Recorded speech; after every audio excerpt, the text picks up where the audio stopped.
علی اسد اللہ، علی اسد اللہ، علی اسد اللہ۔ تدفین ہو گئی، یعنی غسل کفن کے بعد جنازہ ہوا، جنازے کے بعد دفن کر دیا گیا۔ جب دفن کر دیا گیا، تعویذ قبر بند ہوا، تو امیر المومنین کھڑے تھے وہاں پہ، تشریف فرما تھے کہ ایک شخص آگے بڑھا، آگے بڑھ کے عرض کرنے لگا، مولا ایک بات کر سکتا ہوں؟ مولا فرماتے ہیں بولو، کیا بولنا چاہتے؟ مولا یہ کہنا یہ چاہتا ہوں کہ اگر اللہ اس مرنے والے، یہ جو صاحب قبر ہے، اسے اللہ دوبارہ زندگی دے دینا، تو میں گارنٹی سے کہتا ہوں اس سے بڑا کوئی اللہ کا عابد بندہ نہیں ہوگا۔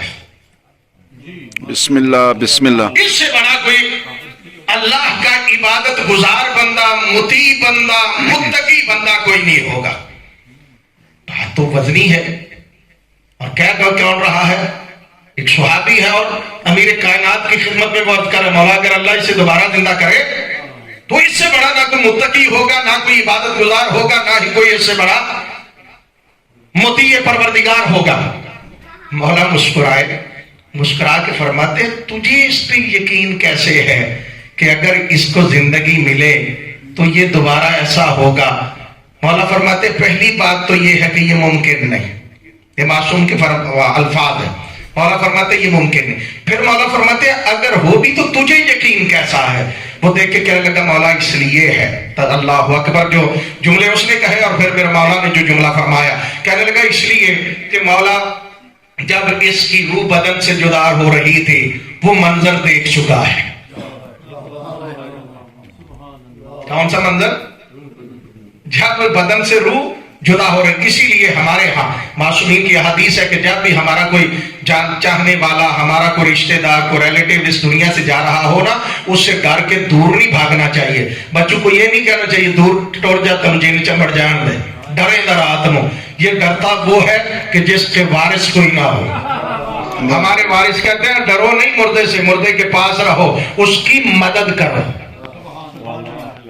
اس کی مدد کرو۔ اس وقت اسے مدد کی ضرورت ہوتی ہے۔ مدد کیسے کرنی ہے؟ جب روح بدن سے جدا ہو رہی ہے، معصوم فرماتے ہیں اس کے پاس کلمہ پڑھو، اسے کلمے کی تلقین کرتے رہو، اس کے پاس ذکر خدا کرو، ذکر آل محمد کرو، کلمہ اس کے پاس بار بار پڑھو۔ یہ اسی لیے کہا کہ جب تم مرنا تو حالت اسلام پہ مرنا، یہ کلمہ پڑھے گا تو پتہ چلے گا اسلام پہ ہے۔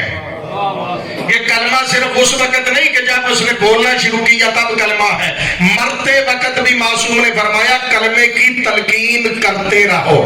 اب کہنے لگا کہ جب روح قبض ہو رہی تھی منظر دیکھ چکا ہے۔ مولا پھر جب وہ مردہ پڑا رہا کیا حالت ہوتی ہے یہ بھی منظر دیکھ رہا تھا۔ جب غسل و کفن دیا گیا یہ بھی سارا منظر دیکھ رہا تھا۔ جب جنازہ پڑھا گیا تب بھی حالت اپنی دیکھ رہا تھا۔ فرمایا کہ جب قبر میں لے کے آئے تب بھی حالت دیکھ رہا تھا۔ جب قبر میں رکھا آوازیں، معصوم نے فرمایا ہے نا کہ جب مردے کو قبر میں رکھا جائے ہم چلے جاتے ہیں، وہ آوازیں دے دے کے کہتا ہے میرے قریب آؤ، مجھے چھوڑ کے کیوں جا رہے ہو؟ عرض کرنے لگا مولا وہ سارا منظر دیکھ چکا ہے، اب آخری لمحہ کا تعویذ قبر کا، تعویذ قبر بھی بند ہو چکا ہے۔ اب نکیرین آ چکے ہیں، وہ سوال اس سے کر رہے ہوں گے۔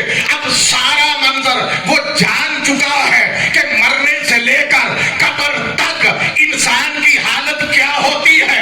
اگر اللہ اب زندہ کر دے تو یہ کبھی ایسا کام نہیں کرے گا جس سے پروردگار ناراض ہوتا ہو۔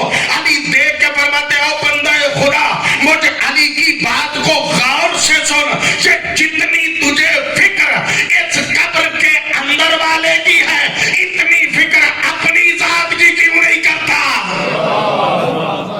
ماشاءاللہ ماشاءاللہ۔ یہ جتنا سوچ اس کے لیے رہا ہے اپنے لیے کیوں نہیں سوچتا؟ اگر یہ ساری چیزیں تو ابھی زندہ ہے تو کنٹرول کر لے تو کیا خیال ہے ان ساری چیزوں سے بچ نہیں جاتا؟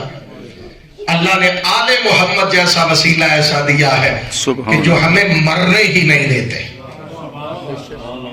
جو ہمیں مرنے ہی نہیں دیتے۔ اپنی طرف سے نہیں، کئی مرتبہ حدیث سنی ہوئی ہے آپ نے، من مات علی حب آل محمد مات شہیدا، اور اس کا ثبوت ہے معصوم کا بتایا ہوا عمل۔